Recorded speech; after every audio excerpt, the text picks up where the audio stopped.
Bienvenidos a Dos Capricornios y un Libro. Yo soy Sergio, uno de los Capricornios.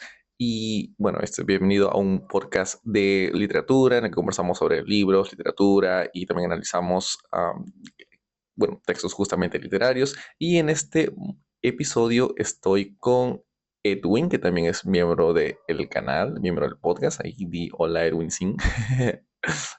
Y está saludando. Y bueno, el día de hoy vamos a hablar sobre la novela Aura de Carlos Fuentes.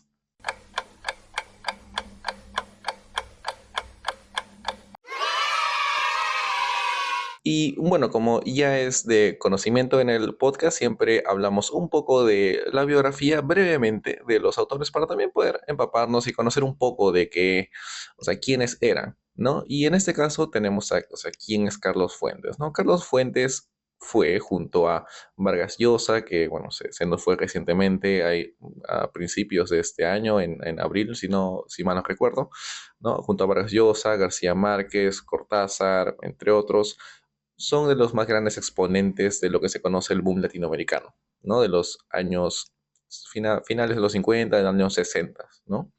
Y Carlos Fuentes nace el 11 de noviembre de 1928 en Ciudad de Panamá y fallece el 15 de mayo del 2012 en Ciudad de México. Él fue hijo de un diplomático, entonces tuvo bastante, digamos, contacto y roce y así es que pudo aprender tanto la lengua inglesa como la lengua francesa. Entre el 74 y el 77 ocupó el cargo de embajador de México en Francia y él también fue un apasionado del cine, ¿no? A tal punto que llegó a escribir guiones y colaboró en adaptaciones, no solo de sus propios relatos, sino también de relatos de otro escritor mexicano bastante conocido, que es Juan Rulfo, ¿no? Y bueno, entre los premios más importantes que él recibió por su obra están el Rómulo Gallegos en el 77, el Cervantes en el 87, el Príncipe de Asturias en el 94 y luego también recibió otros reconocimientos como en el 99 recibió la Medalla de Honor Belisario Domínguez del Senado de la República, ¿no? Es una condecoración otorgada por el Senado mexicano. Otra, Otro reconocimiento fue el de Gran Oficial de la Legión de Honor en el 2003, que es una condecoración francesa, ¿no? Entregada por el presidente por méritos extraordinarios dentro del ámbito civil o militar, ¿no? Y bueno, y así también recibió una distinción española, ¿no? Que se llama Gran Cruz de la Orden de Isabel la Católica, ¿no? Y bueno, ya para pasar a las obras más representativas de Carlos Fuentes, para no abordar ya tanto su biografía, ¿no? Tampoco esta idea, ¿no?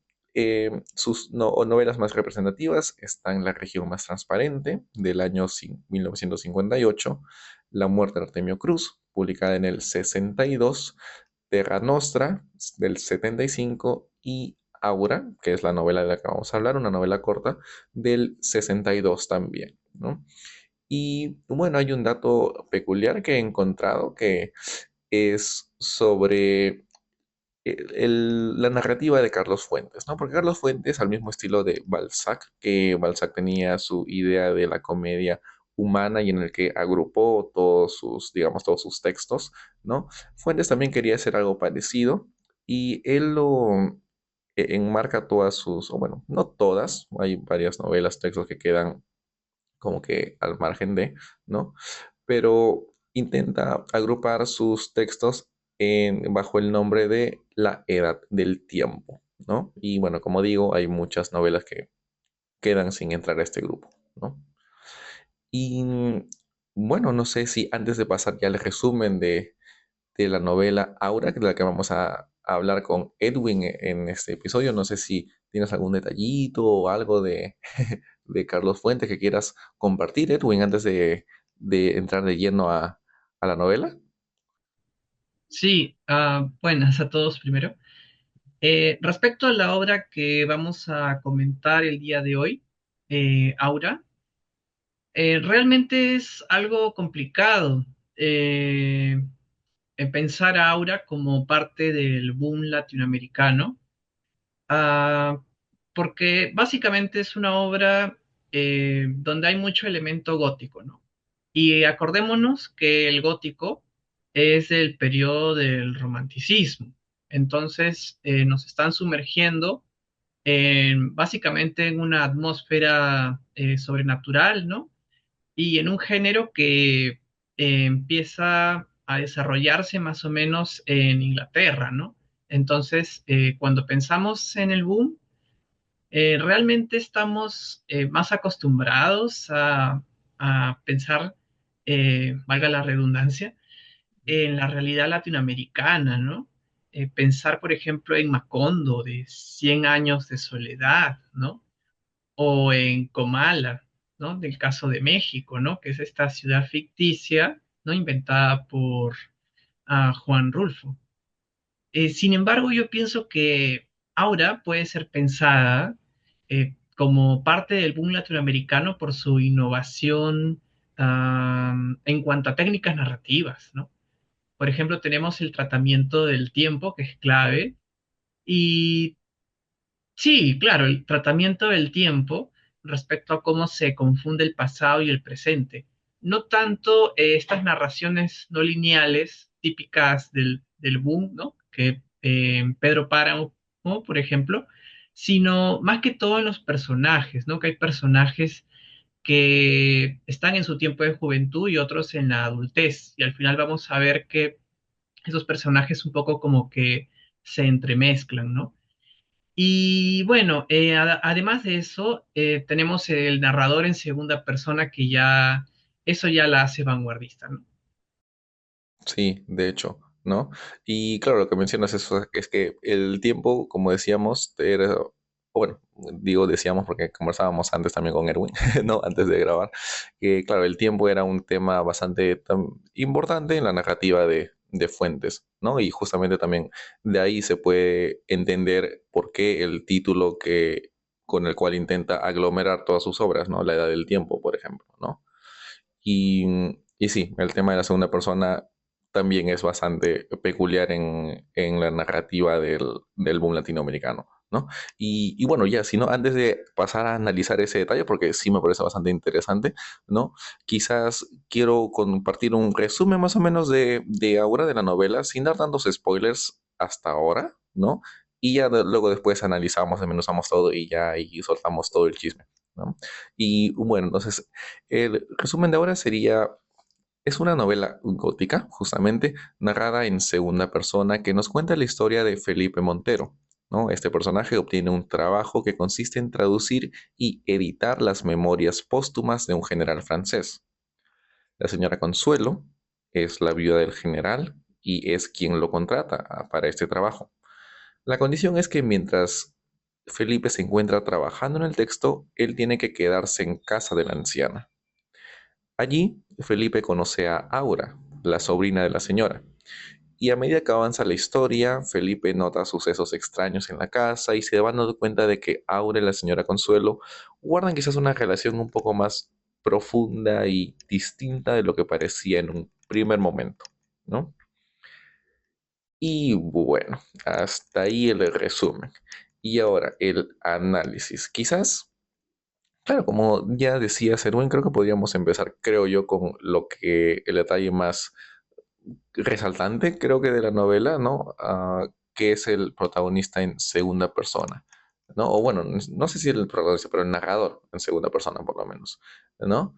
Que, bueno, no sé cómo lo sentiste tú, pero creo que eso, o sea, uno, que es una técnica, sí, o sea, narrativa, que me parece que es una suerte de no sé, de experimentación por parte de Fuentes, ¿no? Pero yo siento que eso al menos le da un efecto más intimista al, al texto, ¿no? Y quizás, aunque claro, como te pude también comentar por ahí antes de grabar, que era que quizás el mismo, o sea, por un lado sí es intimista, ¿no? O sea, permite esa participación, digamos, del lector dentro de todo el ambiente de la novela, pero al tener o el colocarle un nombre propio, Felipe Montero, ya quizás hay una, eso quizás guarda una suerte de distancia. Ya es como que el lector va leyendo y cada vez que se refieren a él como Felipe Montero, ya es como que ok, te hace parar quizás un poquito y allá, ¿no? Como que me parece que hay un poco de eso, no sé cómo lo sentiste tú. Que, bueno, en mi caso, yo estoy de acuerdo que hay una distancia, sobre todo en el hecho de que, bueno, el hecho de que haya un personaje, ¿no? De hecho, desde el inicio de la novela o relato corto, eh, ¿no? El personaje mismo ya sabemos de que habla francés, de que es un hombre letrado, cultivado. Entonces, eso ya un poco como que podría distanciar al lector que se trata o que tiende al encontrarse con este registro en segunda persona, a identificarse, ¿no? Con el personaje.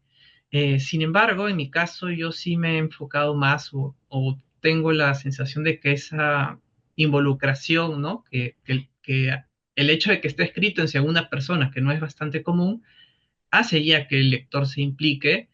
Y bueno, eso es interesante, ¿no? Y de hecho, estuve revisando un poco y Carlos Fuentes menciona que este recurso es bastante antiguo.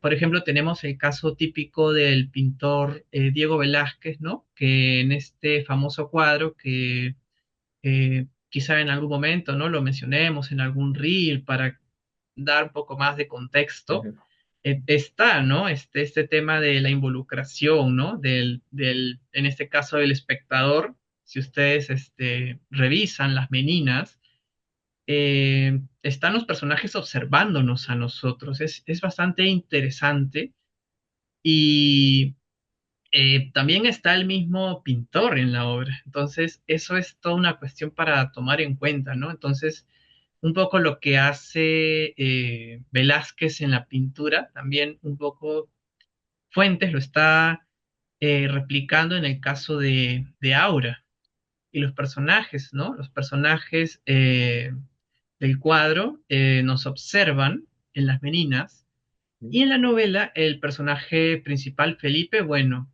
uno mismo es Felipe, uno es el lector, como lector nosotros somos Felipe, ¿no? Ujú. Sí, claro. Y, o sea, cuando conversábamos de eso también sobre la segunda persona, sí, recuerdo, creo que lo mencioné en una entrevista, ¿no? Fuente sobre ese caso de las meninas, ¿no? Y, por ejemplo, yo no encontré muchos textos, digamos, en segunda persona. Creo que tú por ahí encontraste uno. Yo encontré tan solo, bueno, textos que eran epistolares, pero como digo, o sea, creo que no cuentan mucho porque finalmente las epístolas o las cartas pues sí o sí van a tener más o menos esa, esa dinámica, ¿no? Pero, por ejemplo, el texto de Italo Calvino, que se llama Si una noche de invierno un viajero, ¿no? Ese es el único que como que pude encontrar fuera de lo epistolar, ¿no? Y también es un texto que te va, pero es incluso quizás, bueno, distinto porque te va contando incluso desde el momento en que tú, como lector, o sea, vas leyendo el texto, ¿no? Entonces te va diciendo como que tú vas abriendo el texto de Italo Calvino llamado tal y tal, y así va empezando, ¿no? Pero, y bueno, pero decíamos esta peculiaridad de la segunda persona, ¿no? Y y claro, y bueno, no sé si quieres compartir, porque creo que ayer conversando mencionabas un texto en particular que también estaba en segunda persona y que creo que era de un autor peruano. Ah, sí, es Juana la Campa te vengará, que es un cuento de Carlos Eduardo Zabaleta. Y un poco también es bastante impactante, pero en ese caso está más el elemento de la violencia, ¿no? Porque es básicamente un personaje que vive una situación bastante complicada. No voy a contar el cuento, pero básicamente es una persona hay un asesinato involucrado, ¿no?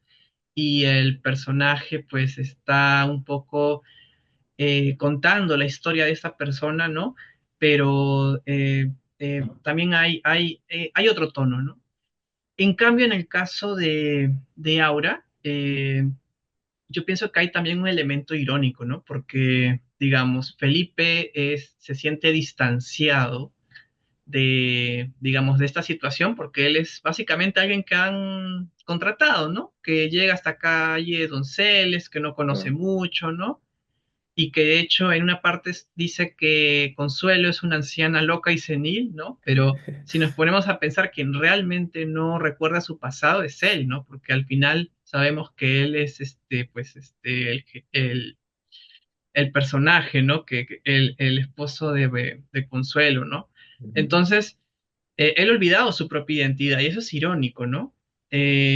Además, está el elemento también de la confusión, porque mientras más uno avanza, más interrogantes, ¿no? Yo como lector estaba pensando, bueno, un poco, ¿qué está pasando, ¿no? Ha poseído, Consuelo, ha poseído a Aura o qué es lo que sucede, ¿no? Hay muchas interrogantes, ¿no? Y está el elemento gótico, el elemento de lo extraño, esta anciana extraña, este espacio, ¿no?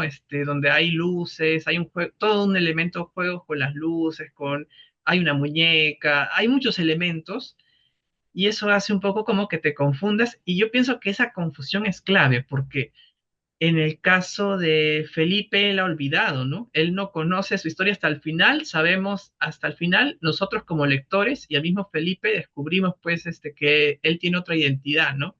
Entonces, esta idea de no saber quién eres, de no recordar tu historia, pues también tiene mucho significado y básicamente hay una ironía, ¿no? Que está presente en el texto, ¿no?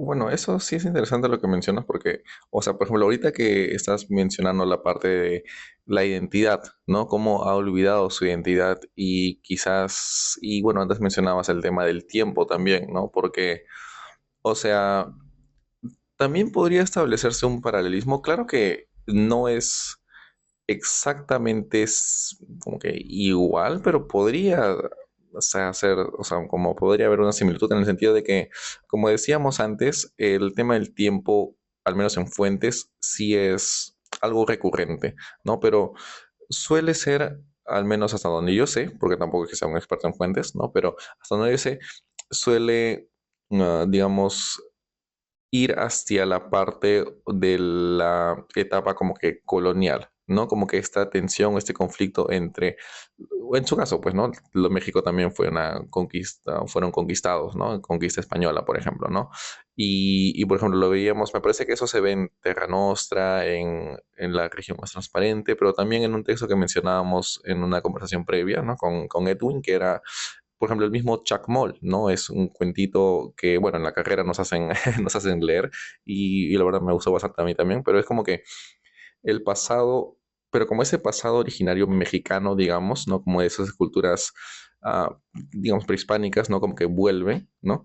Y acá, claro, no es una cultura prehispánica, pero de todas maneras es ese pasado, ¿no? Que en este caso sería de Felipe Montero, ¿no? Como que ese pasado vuelve, ¿no? Y es como que una suerte de retorno, ¿no?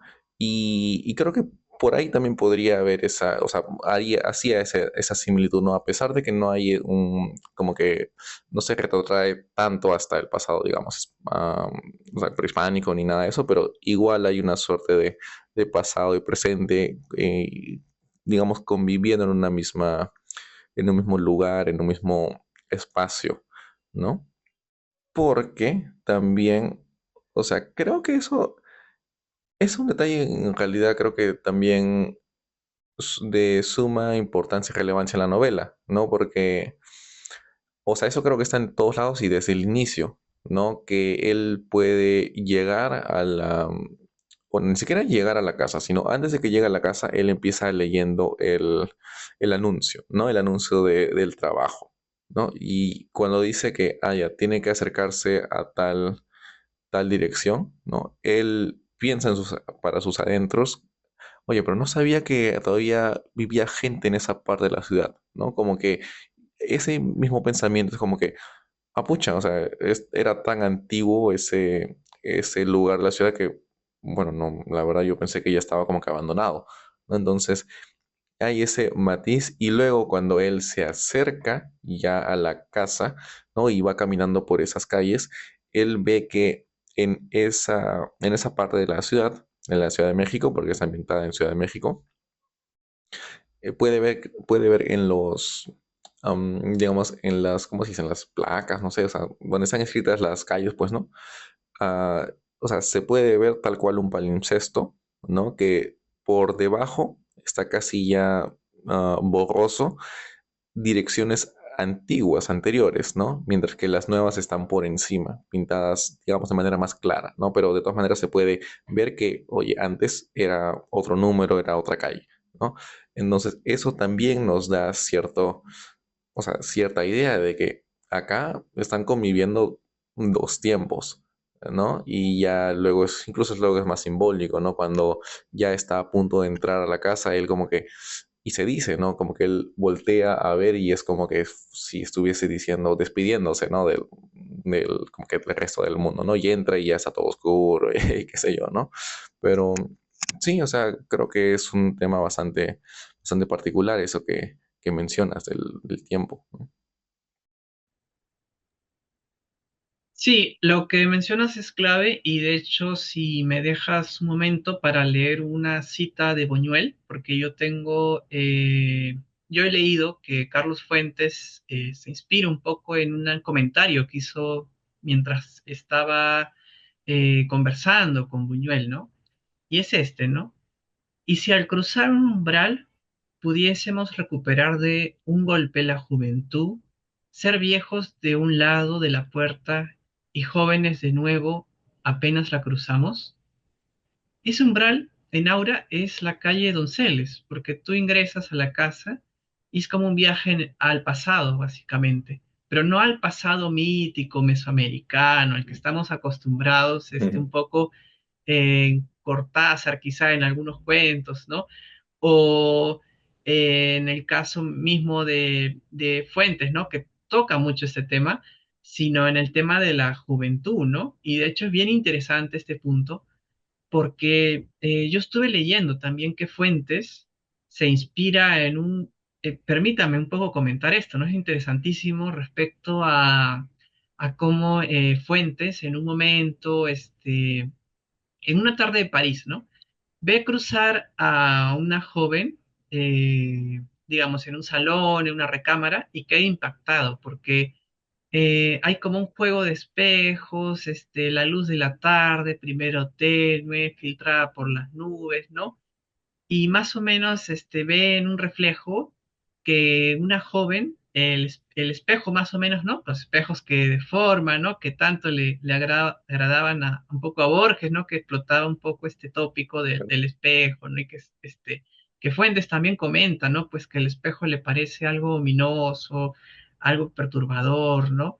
Verse al espejo, ¿no? Bueno, esta idea del espejo es interesante porque en el caso de Fuentes, la luz hace que, no sé si les ha pasado, de hecho, mucha gente, ¿no? Cuando se ve al espejo y piensa en el tema de la juventud y te deforma el espejo y no te ves como realmente quieres, incluso te puedes ver un poquito como que han pasado más años, ¿no? Ya, en este caso, el reflejo hace que pasaran todas las edades. Eso cuenta lo que vio Fuentes y se quedó impresionado, ¿no? Porque la joven, o sea, se veía como una joven en algunos, digamos, con el brillo, ¿no? Se veía una persona joven, pero en otros se veía como una persona ya de avanzada edad. Entonces, un poco es esta idea, ¿no? De la juventud, del paso de los años y del impacto que esto tiene, ¿no? Y de hecho, en Aura este tema está presente todo el tiempo, ¿no?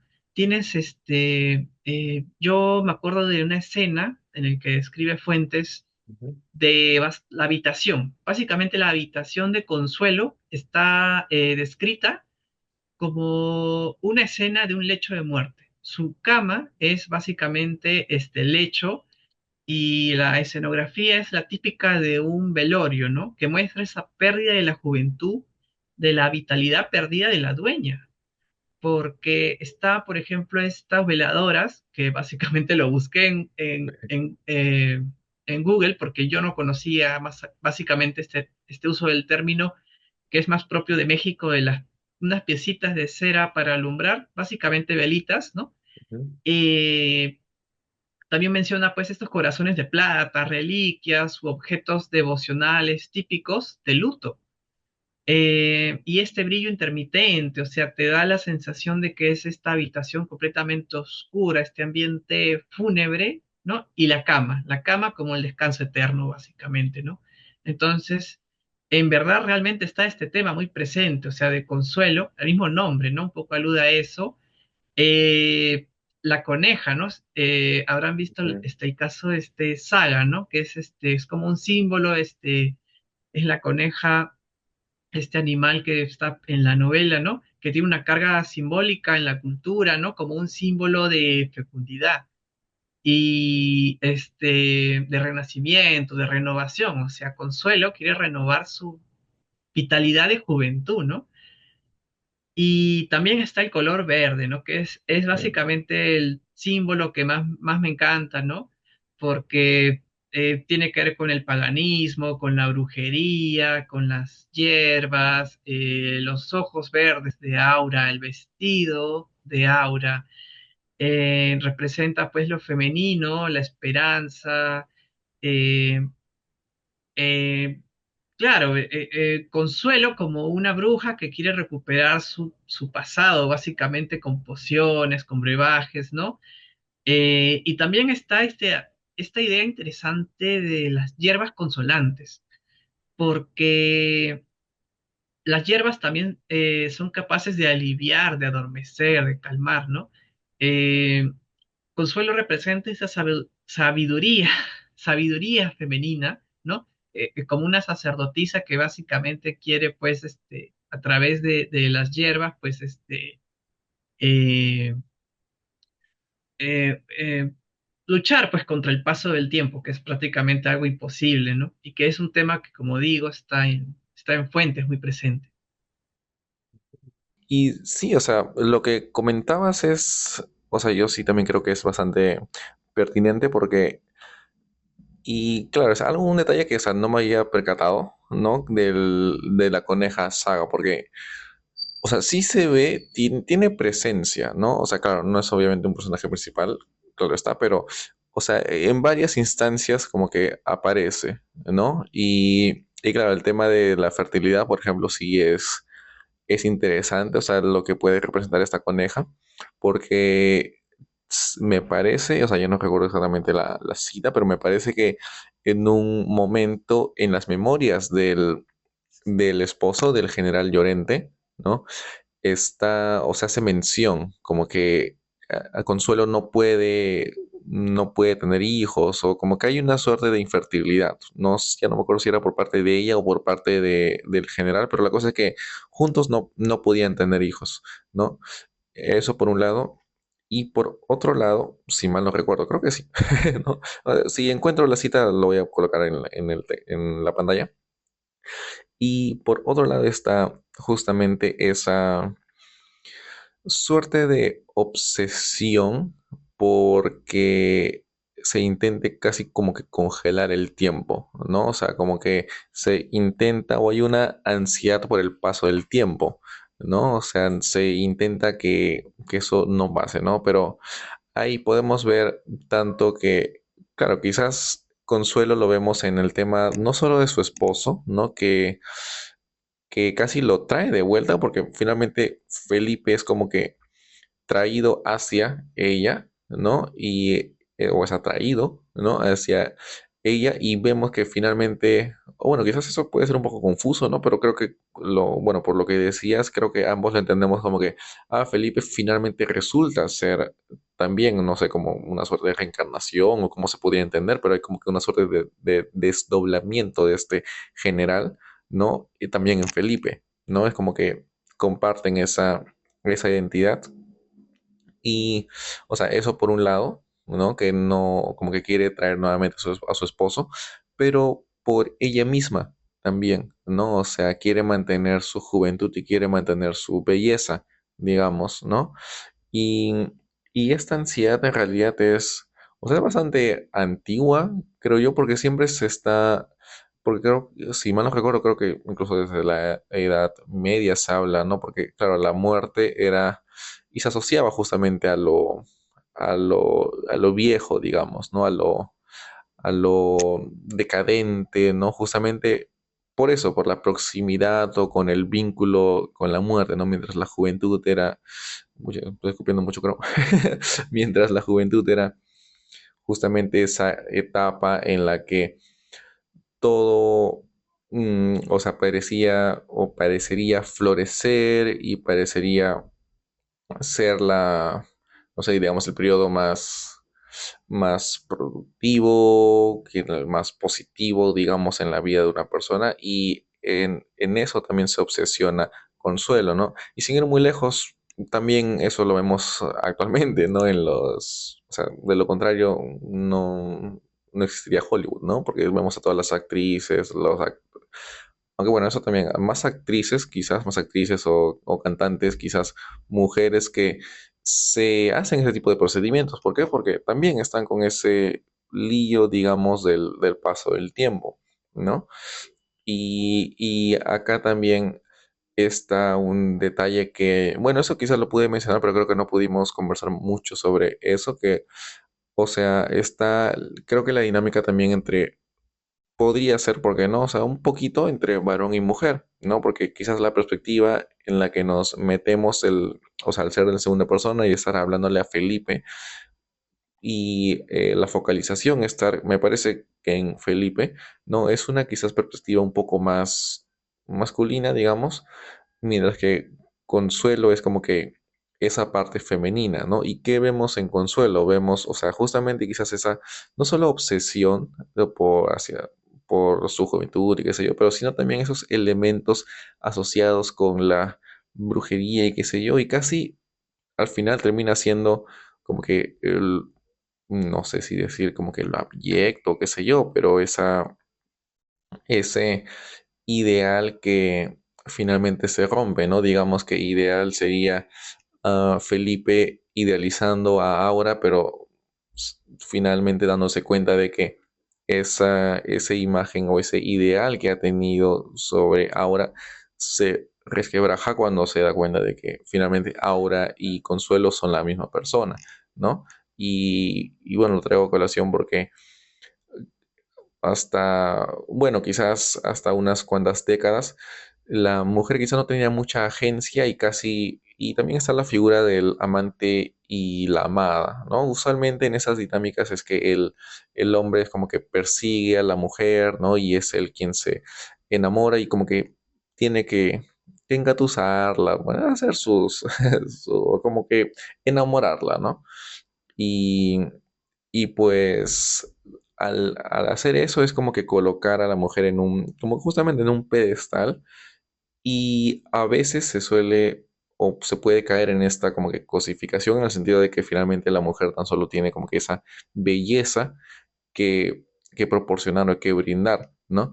Y ahí también quizás está el tema de toda esa ansiedad que le genera a una mujer, pues, perder eso, ¿no? Quizás lo único, entre comillas, que le puede dar cierto valor, ¿no? Y claro, de que se puede complejizar eso, obviamente, ¿no? Pero digo que quizás también hay un poco de esa dinámica, o no sé si ya me estoy yendo mucho por las ramas, qué sé yo, pero no sé tú qué piensas, Erwin, si podría verse un poquito de eso o no. Sí, es bastante clave, ¿no? Y también, bueno, mencionaste el caso de los personajes, ¿no? Cómo interactúan según el género, ¿no? Masculino y femenino. Y creo que eso es parte de la dinámica y es completamente clave para entender Aura, porque un poco investigando, yo encontré que hay hay una relación con otras obras y eso es interesante, ¿no? Y de hecho va con lo que comentas, ¿no? Un poco lo voy a explicar. Es respecto a digamos, una obra japonesa, ¿no? Que inspiró una película y que el mismo Fuentes menciona, ¿no? Que es los cuentos de la luna pálida, ¿no? En el que el personaje principal, Katsushiro, abandona su casa y a su joven esposa, le promete regresar en otoño, básicamente quiere hacerse mercader, ¿no? Visitar la gran ciudad y escapar pues de la pobreza, ¿no? Sin embargo, el reencuentro se hace difícil, ¿no? Porque hay guerras civiles en el caso de los shogunes, siglo XV, ¿no? El país, bueno, no es un país en ese momento, pero digamos, el territorio, ¿no? Se suma en el caos total. Los jóvenes son llevados a la fuerza, ¿no? Las aldeas arden, las personas huyen. Y un poco recuerda a, ¿qué nos recuerda, no? A básicamente Odiseo. Odiseo, porque Odiseo pasa bastantes años tratando de retornar a Ítaca, ¿no? Y Penélope lo espera, ¿no? Perdón, sí, ¿no? Sí, lo espera. Ujú, Entonces, está muy presente eso, ¿no? El tema de la espera, eh, no tanto en Aura, pero sí es casi inevitable como lector, una vez sabemos esta relación entre la película, la novela, ¿no? O sea, digamos, hay una novela, hay una película, es muy difícil no relacionar porque este personaje cuando regresa tras 7 años cree reencontrarla, perdón, ujú, y básicamente, ¿qué vemos, no? En el tema de Odiseo, pues está el tema del retorno, ¿no? De esta mujer que espera, ¿no? La esposa, Penélope, ¿no? Eh, que hila y deshila, ¿no? Entonces, está muy presente este tema de la espera, pero acá hay un elemento añadido, ¿no? Que es justamente el de la juventud y la pérdida de esta, ¿no? Porque ella básicamente cuando sucede el reencuentro en la película, no, perdón, disculpe, en la novela, ujú, cuando sucede el reencuentro, básicamente se encuentra con su fantasma y el fantasma de ella sufre, ¿no? Y es bastante intensa la sensación de saber que ella ya no es la misma, ¿no? Yo hace poco vi una serie, Cassandra, que un poco trata de eso, porque regresa la esposa de la muerte, básicamente convertida en una IA, y básicamente ujú. es algo o sea, es un tema complicadísimo, ¿no? Pero Ya. quédense con eso, que regresa convertida en una IA, pero no es lo mismo, no puede abrazarla, no es la misma persona, por más que la conciencia esté, ¿no? Y eso se siente en la serie, sí, en la serie. Ujú, Entonces es bastante interesante pues esta idea y también lo he visto incluso en otras series, en Black Mirror también hay un capítulo último que ha salido que también está esta idea de traer a la esposa de la muerte o evitar su muerte, en ese caso se evita la muerte y la idea es que ya no es lo mismo. Entonces un poco el tema de la juventud también es similar, ¿no? O sea, ya no es la misma persona. Y por más que está esta romantización de la espera en Odiseo, un poco lo que Aura, de forma muy indirecta, claro, pero en esta película y también en la novela, ¿no? En la película se suicida para no ser violada y su espíritu aparece gracias a una bruja, ojito con eso, es ujú, importantísimo, ya. o sea, hay una bruja, o Ujú, sea, ahí ya está, ya ves la relación, ¿no? Eh, pero es interesante en el que el personaje tenga este elemento añadido, ¿no? De la, de la pérdida de juventud y sus nefastas consecuencias, por más incluso que retemos a la muerte, ¿no? Y eso creo que está para pensarlo porque pensemos que el personaje de Consuelo está sufriendo por este paso del tiempo que para ella, ella lo siente, ¿no? Pero en el caso de Felipe, eh, hasta el final, él básicamente no es muy consciente de ello, ¿no? Ahí es un ujú. tema para pensar también. Sí, y ahora que mencionas esto, o sea, eso me hace o me da que pensar en el sentido de que, o sea, tenemos también estas historias en el que usualmente, claro, es una pareja, ¿no? Y o bien el esposo fallece o la mujer, la esposa fallece, ¿no? Pero, a ver, no sé, bueno, has mencionado unas cuantas películas, series, no sé, a lo mejor tú manejas un poco más de estas otras narrativas, digamos, pero a mí siento que cuando estamos frente al tema de que la mujer ha fallecido, el hombre como que intenta por todos los medios como que recuperarla, digamos, ¿no? Pero por ejemplo está el tema quizás científico, tú dijiste la inteligencia artificial, ¿no? La IA, ¿no? Entonces, bueno, por ese camino, o sea, se va por ese camino quizás un poco más cientificista, podríamos decir, pero cuando es al revés, cuando la mujer es quien pierde a su esposo, tú me has dicho que creo que acude a una bruja o como que entra a tallar el tema de la brujería, ¿no? Incluso acá con la misma Consuelo, ¿no? Entonces, yo, o sea, eso me da que pensar porque digo, o sea, siempre bueno, no que siempre, pero quizás para no ser tan absolutista, ¿no? Pero como que se asocia esta, como que la brujería con la mujer, ¿no? Mientras que, o no sé si hay un hombre que haya, digamos, acudido o haya alguna suerte de cómic, historia, qué sé yo, en el que el hombre recurra a la magia, digamos, o hechicería para eso, ¿no? O no sé, pero eso me dio que pensar lo que acabas de comentar. Sí, bueno, de hecho en este caso, en la película, es el esposo, ¿no? Katsushiro el que acude a la bruja, ¿no? Pero de todas formas está el elemento, pues, de que el personaje femenino es el que básicamente tiene, pues, este conocimiento de lo natural para detener o para, claro, para retar a la muerte o detener el paso de, de los días, de los años, ¿no? Y rejuvenecerse, ¿no? Sí. Ujú. Sí, ¿no? Genial, parece curioso, sí. Y bueno, quizás ya para ir cerrando, no sé si tienes un punto en particular que quieras quizás mencionar antes de ir cerrando este episodio, porque me parece que tú también tienes otros compromisos, creo, ¿no? Sí. Antes de cerrar, no sé si tienes algún detalle en particular que quieras mencionar. No realmente.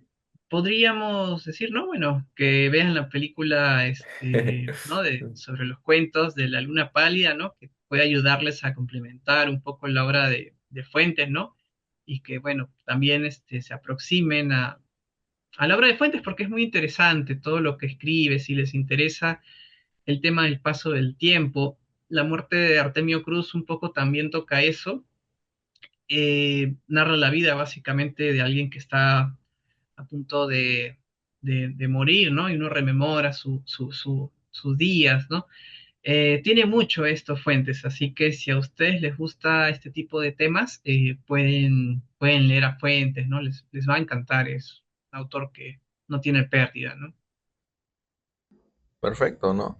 Y bueno, quizás yo, ya para ir cerrando también, pero un detalle que no quería dejar de mencionar, es que hasta donde yo tengo entendido también Fuentes se basa un poco en el libro de Jules Michelet, que es La Bruja, ¿no? O Sorcière, creo que es en francés, ¿no? Hay una escena que creo que hay en tres encuentros sexuales y en la segunda me parece que esto es más explícito, es como una suerte de misa negra, ¿no? En la que Aura se dice que está en posición de justamente o sea, como Cristo, ¿no? Con los brazos extendidos, y luego hay como que una oblea, que me parece que es una suerte de galletita de México, y como que se parte, y hay todos estos paralelismos, ¿no? Entonces, y claro, creo que por ahí hemos mencionado el tema de la brujería, ¿no? Entonces estos detalles también están, están ahí, ¿no? Y creo que sí, eso en realidad era lo principal, ¿no? Y bueno, creo que eso ya sería todo por el día de hoy. Entonces, bueno, muchas gracias por haber llegado hasta aquí. Muchas gracias, Edwin, por tu presencia y por tus aportes en este episodio sumamente genial e interesantes, ¿no? Entonces pueden darle me gusta al video, pueden darle, bueno, pueden comentar si es que ya han leído ahora, si es que no lo han leído y qué tal les pareció, ¿no? Y qué tal les parecen las recomendaciones de Edwin también de todos los cómics y mangas que ha, que ha mencionado, ¿no? Y bueno, nos pueden seguir en las redes sociales, también estamos en TikTok, en Instagram. Últimamente también estamos manejando Facebook, entonces también estamos en Facebook, en YouTube, obviamente también. Y pues ya, eso sería todo. Muchísimas gracias y hasta el próximo video. Y chao, chao.